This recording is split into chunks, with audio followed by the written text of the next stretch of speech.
அன்பு செல்லமே, உனது மனம் கலங்கி உன் வழி தாங்க முடியாத நிலை ஏற்படும் பொழுது எனக்கு முன்னால் அமர்ந்து என் சாய் சச்சரிதத்தை படியுங்கள். எந்த இக்கட்டான சூழ்நிலையிலும் இருந்தும் உன்னை நான் காப்பாற்றி விடுவேன். எனது சச்சரிதத்தை படித்து உனக்குள் உதவும் என்று உறுதியளிக்கிறேன். நிச்சயமாக என்னுடைய சச்சரிதம் உனக்கு உதவியை தரும். விரைவில் நீ வேண்டியதை என் கையாலே நீ பெற்றுக்கொள்வாய். நீ இழந்தது எதுவாயினும் அதை உனக்கு கிடைக்க செய்வேன். உனது கண்ணீர் ஆனந்த கண்ணீராக மாற்றுவேன் நான். உன் பொறுமைக்கு நீ என் மீது நம்பிக்கையையும் கொண்ட உனக்கு தக்க பரிசை நான் தருவேன். இனி உன் வாழ்வில் ஏமாற்றம் எதுவும் கிடையாது. மகிழ்ச்சியாக வாழ்வாய். தைரியமாக இரு. உன் சந்தோஷமான வாழ்க்கை ஆரம்பிக்கும். மகிழ்ச்சியாயிருப்பாய்.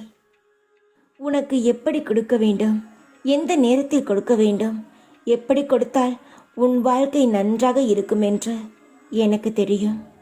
நலமாய் வாழ்வாய். உன்னை அள வைக்க வேண்டும் என்பது எனது நோக்கமோ எனது எண்ணமோ கிடையாது. பிடிக்காத விஷயத்தை கண்டு கொள்ளாமல், வேண்டாத விஷயத்தை கவனம் செலுத்தாமல், தேவையற்ற கேள்விகளுக்கு பதில் சொல்லாமல் இருந்தால் உடலும் மனமும் ஆரோக்கியமாக இருக்கும். நிராகரிப்புகளை கண்டு மனம் துவண்டு விடாதே. உன்னை யாராவது தூக்கி எறிந்தார்கள் என்றால் இறைவன் உன்னை தூக்கிவிடப் போகிறார் என்று அர்த்தம். உன் எதிர்கால வாழ்க்கைக்கான நல்லதொரு திட்டம் என்னிடம் உள்ளது. இப்பொழுது நீ அனுபவித்து கொண்டிருக்கும் உன்னுடைய வாழ்க்கையானது உன் கர்ம வினையின் பயனால் வந்ததுதான். சிறிது காலம் பொறுத்துக்கொள். அனைத்தும் முடிவுக்கு வரும். பின் நீ நல்லதொரு பிரகாசமான வாழ்க்கையை வாழ்வாய். இது அப்பாவின் சத்திய வாக்கு.